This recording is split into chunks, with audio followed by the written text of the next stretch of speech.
Who the hell are you? Parker. I'll give you 40. It's not about money.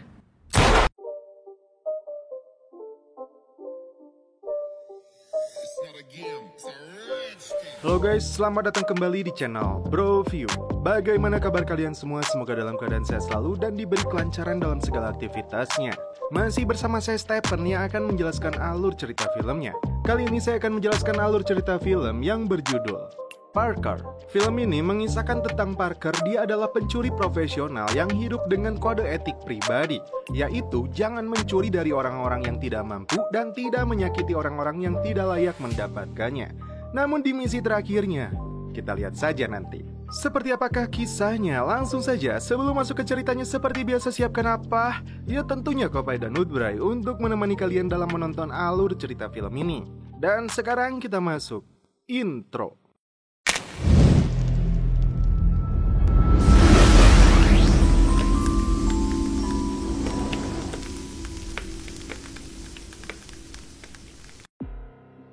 Film dibuka dengan ditampilkannya Mamang Jason Statham yang berperan sebagai Parker.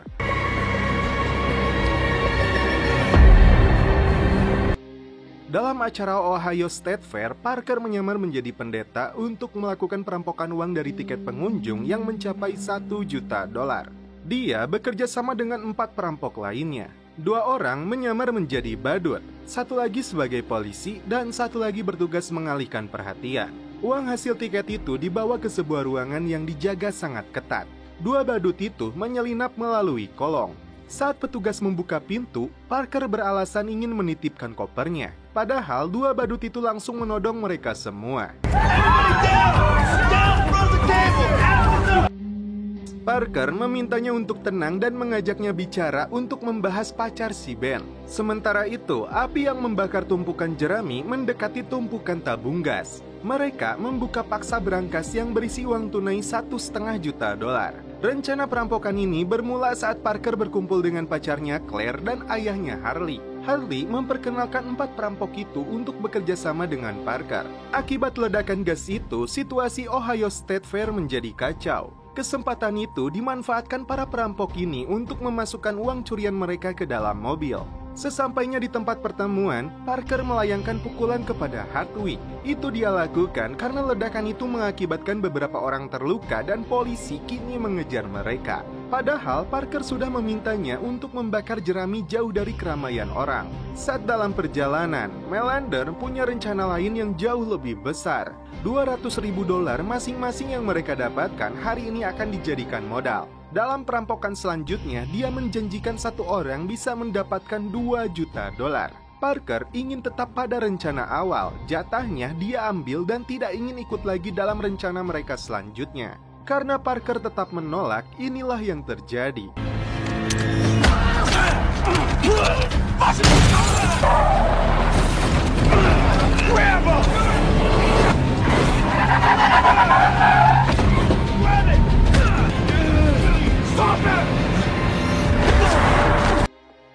Hardwick ditugaskan untuk menembak mati Parker. Handle your business!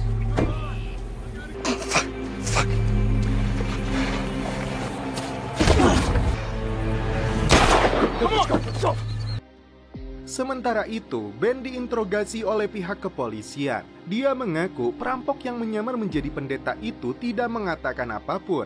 Keluarga petani yang melintas menemukan Parker dalam kondisi tidak berdaya dan langsung dibawa ke rumah sakit. Ketika tersadar, Parker berada di bangsal rumah sakit. Dari tayangan berita, terungkap ledakan gas itu mengakibatkan 1 orang korban meninggal dunia dan 6 lainnya terluka. Parker harus segera pergi dari rumah sakit karena terlihat beberapa polisi akan masuk ke rumah sakit ini. Ketika perawat datang, Parker mencekiknya hingga tidak sadarkan diri. Dia menyamar menjadi perawat dengan membawa si bapak tua agar polisi tidak mencurigainya. Dia membawa mobil ambulan ke dalam semak-semak, kemudian menyuntik tangannya kembali dengan cairan infus untuk memulihkan kondisi.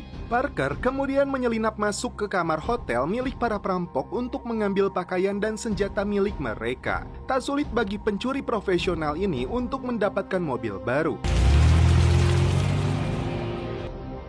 Karena membutuhkan modal selama pelarian dan misinya untuk balas dendam, Parker merampok sebuah kantor pajak uang cash. Parker terpaksa menembak kaki petugas keamanannya yang bernama Jack karena hendak melawan.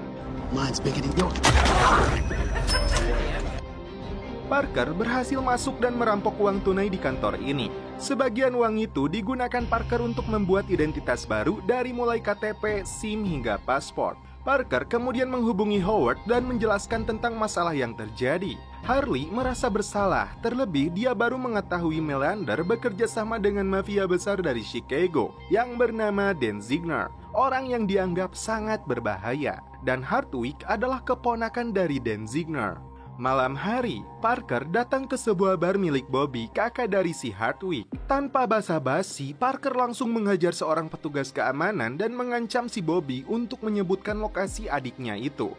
Idiot, get out!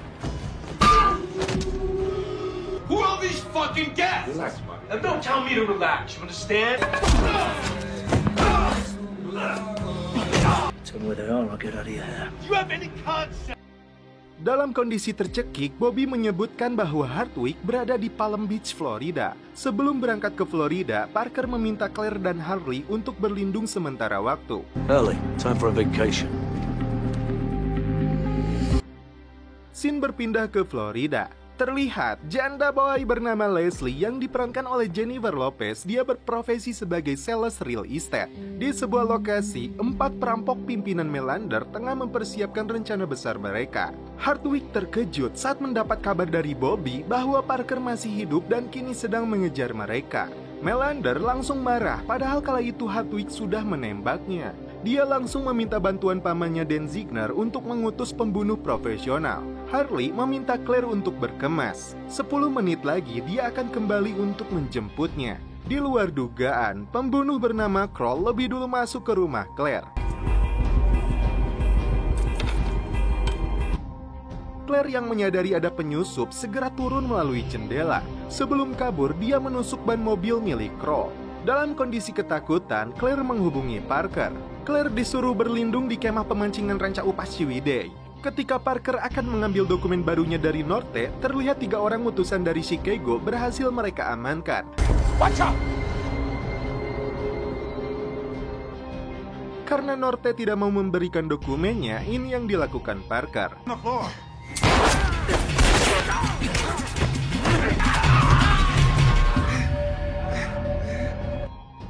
Parker memiliki identitas baru bernama Ucok Daniel Permit, Raja Minyak dari Medan.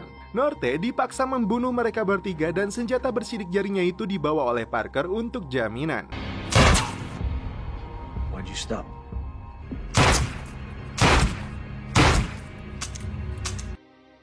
Parker kemudian menemui Harley. Dia memberikan $200.000 untuk Parker agar pergi menjauh bersama Claire. Parker menolak karena baginya prinsip dan komitmen jauh lebih penting melebihi uang dan nyawa. Kembali ke Leslie yang baru tiba di kantornya yang bernama Palm Partners. Di perusahaannya ini, Leslie bersaing dengan sales gumelis bernama Embers. Tak aneh bagi mereka untuk saling memperebutkan klien yang bonafit. Embers rupanya telah mengatur janji dengan Daniel Permit, namun Leslie mencuri kliennya itu.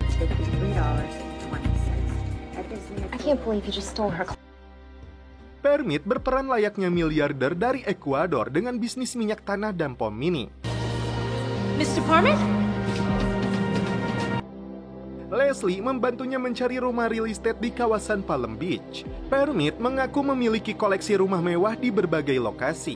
Mata jandoi bohai ini makin jelalatan saat melihat jam tangan mewah milik Permit.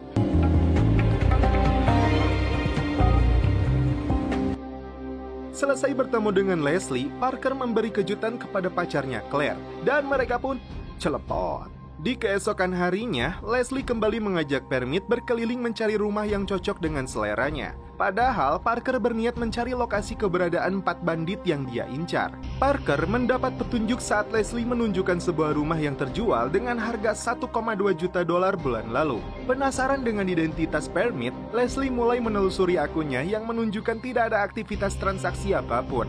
Di saat yang sama, dia menerima email. Mobilnya harus ditarik pihak leasing karena keterlambatan bayar. Hidup Leslie pun diperparah dengan kelakuan ibunya yang kadang menjengkelkan. Sesuai prediksinya malam itu, Parker menemukan 4 bandit di rumah yang ditunjukkan Leslie.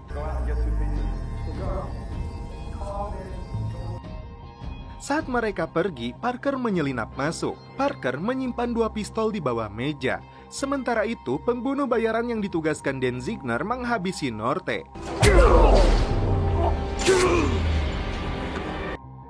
Parker kemudian merusak beberapa pistol milik Melander dan 3 kawannya. Parker pun kembali pergi tepat saat mereka kembali pulang. Sampai di mobilnya, Parker terkejut karena Leslie membuntuti gerak-geriknya. Leslie mengaku janggal kepada Permit karena tidak ada catatan apapun dalam akun banknya. Parker kemudian memaksa Leslie untuk datang ke kantornya. Dia menyangka Parker akan membunuhnya. Leslie pun sudah pasrah karena hidupnya sudah hancur. Dia merasa tidak memiliki apapun selain ibunya yang rese. Leslie tidak tahu apa misi Parker, namun jika dugaan dia benar ini berkaitan dengan perampokan, dia memilih untuk membantu karena dia tahu betul seluk-beluk Palm Beach. Dia siap dibayar berapapun, setidaknya cukup untuk dia membeli wedak. Parker meminta dia melepaskan pakaian untuk memastikan tidak ada penyadap di balik bajunya. Hai dah. And I know the rest. Saat bertemu dengan sheriff yang naksir kepadanya, Parker kembali menghubungi Leslie untuk mengajaknya bekerja sama dalam misi ini. Leslie begitu senang dan mereka pun akhirnya celepot. Parker membuat rencana untuk mencuri kembali perhiasan yang akan dicuri oleh 4 bandit itu. Nilainya dia perkirakan mencapai $75 juta. Perhiasan itu diketahui milik almarhumah Miriam Hope Clarendon, presiden dari Palm Beach Society. Esok hari adalah agenda pelelangan dari perhiasan itu. 4 bandit itu menyamar menjadi panitia dibantu pria tua bernama Lionel yang mengelola rumah ini. Dari arah pintu belakang, Parker melihat Melander dan komplotannya. Saat Parker kembali ke apartemen, tiba-tiba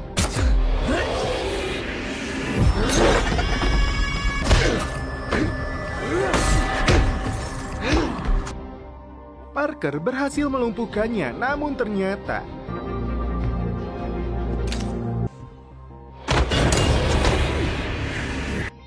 pisau terpaksa dia tusukkan ke tangannya. Pembunuh itu berhasil dia jatuhkan hingga koin.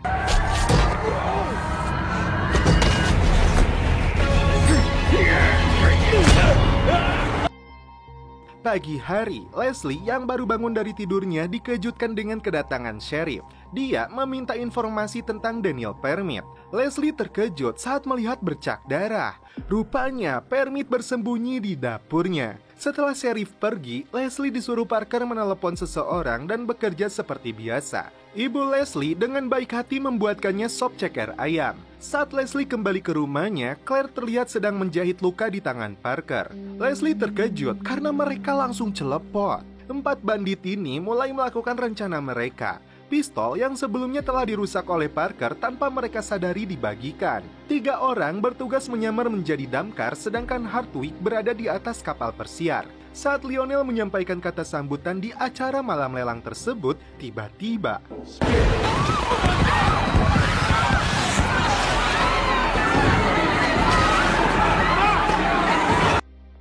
Melander dan 2 kawannya langsung masuk untuk mencuri seluruh perhiasan mewah itu.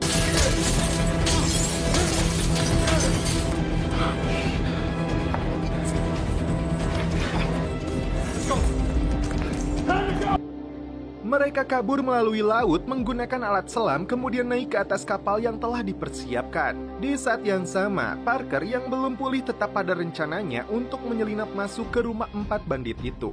Leslie tanpa rasa takut melakukan hal yang serupa. Saat 4 bandit itu sudah kembali, Leslie melihatnya dari balik jendela.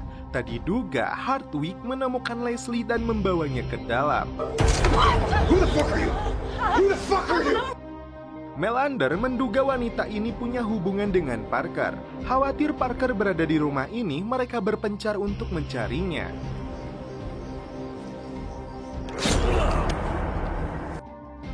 Dan Ross menjadi korban pertama Parker. Menyadari Ross menghilang, Hartwig dipaksa Melander untuk mencarinya. Leslie memegang pistol yang berada di balik meja. Ini yang dia lakukan kepada Carlson yang sempat nakal kepadanya. Melander dan Parker terlibat pertarungan hingga akhirnya Melander pun tewas.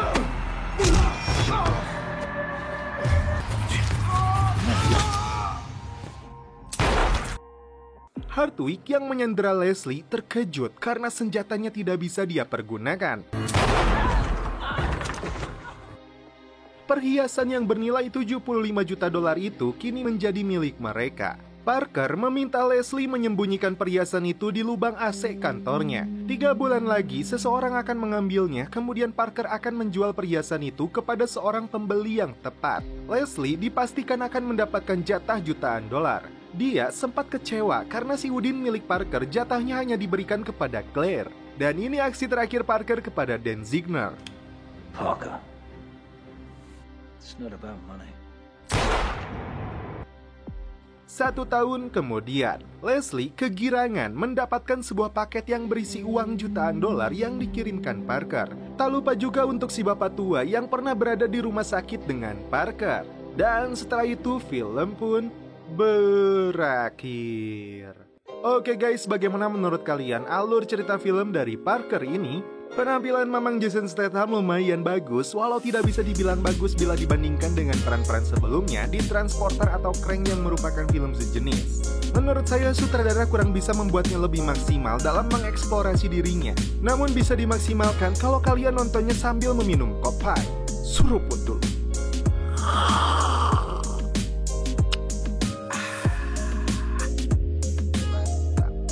Oke guys, cukup sekian alur cerita film ini. Salam penutup seperti biasa dari kami. Mohon maaf bila ada kata-kata yang kurang berkenan di hati kalian. Mohon dimaafkan ya. Salam perfilman duniawi. Keep enjoy.